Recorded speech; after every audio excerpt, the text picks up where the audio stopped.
There are two learning objectives for this lesson. One is to understand the difference between inventory investment and other types of investment, and the second is to understand the relationship between the interest rate and planned investment spending. So first of all, what is investment? We've talked about this for several weeks now, and we've talked about when we calculated GDP adding in gross investment, which is the total spending on new capital and inventories during the year. Net investment is gross investment minus depreciation, which means the loss of value to capital in the economy during the year. So let's say an economy spends $100 million investing in new computers, machinery, tools, cranes, and other equipment during the year. But at the same time, their existing inventory of capital loses $10 million in value. So that means that the net increase in their capital goods is just 90 million. Okay, for GDP purposes, we're interested in gross investment. We want to know how much was spent. But when we start talking about growth, we're also going to want to know what is the net increase, what is the net addition to the capital that you have. So that's why net's going to be important. Also, when we talked about calculating GDP, we talked about changes in inventories and the fact that if goods aren't sold in a particular year, you might end up with a stockpile or a lot of extra, for example, TVs that were unsold. That change in inventories, if there's actually an increase in inventories at the end of the year, that's going to count as investment. And that we would consider unplanned investment most of the time. Okay, so why do businesses do planned investment in capital? And we're going to be focusing on that investment in capital now, not so much about inventories. We're not really going to come back to inventories today. So while consumers buy things, perhaps because it's a shiny object and we like Christmas decorations, or it just gives us what we call utility or value for some reason. I really like those shoes. I'm going to feel really stylish wearing them, right? Consumers buy things for all sorts of reasons, but businesses are much more methodical about their purchases. They typically only invest if the new purchase is going to improve their profits. It's going to improve the bottom line. So when they are investing, and they're typically borrowing the money that they're going to spend on investment, they're going to be comparing the interest rate, right, or the cost to borrow the money versus what we call the rate of return or the return on investment. So you could see it as return on investment or rate of return. And that's going to be how much is it going to add to profits. So if you look at this table, what it's saying is the expected rate of return. Let's say an investment, we want an investment to have a rate of return of 10%.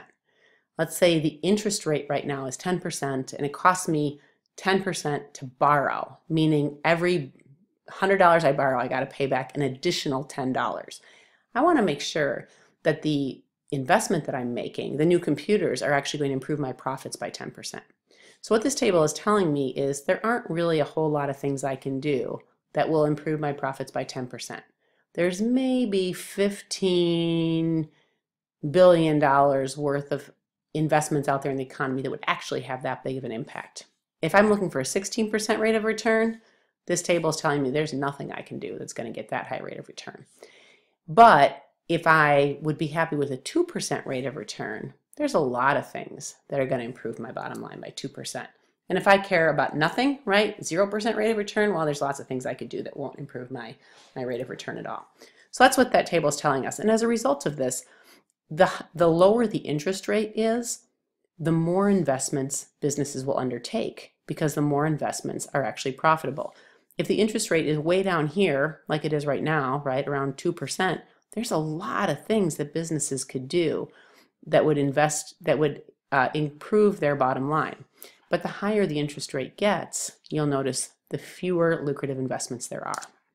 So if we take that data and we graph it, it of course looks like a typical demand curve, right? And any demand curve. As the price increases, the quantity demanded decreases. And that's true here too. What you need to realize is that the price in this case is going to be the interest rate. And it has a bunch of stuff written over here, but we're just going to label it interest rate. Okay, so at low interest rates, it's not that people don't want investments that have a higher rate of return, it's just that there aren't very many. So at really low interest rates, there's a lot of things we could do that would be worthwhile. And the higher the interest rate is, the more expensive it is to borrow money, the fewer things there are that are really worth doing. So that's why the investment demand curve is downward sloping and has a negative relationship, like every demand curve. It's important, though, to know that there are things that can actually shift this demand curve. So they're not going to change that downward slope or that relationship. But sometimes the cost of new equipment drops, like computers get cheaper. And when computers are cheaper, that means that we would have an increase in demand that is not related to the interest rate, just because the equipment itself is cheaper. Tax changes can do this too. If you give businesses tax breaks on investing in new equipment, they're more likely to do so.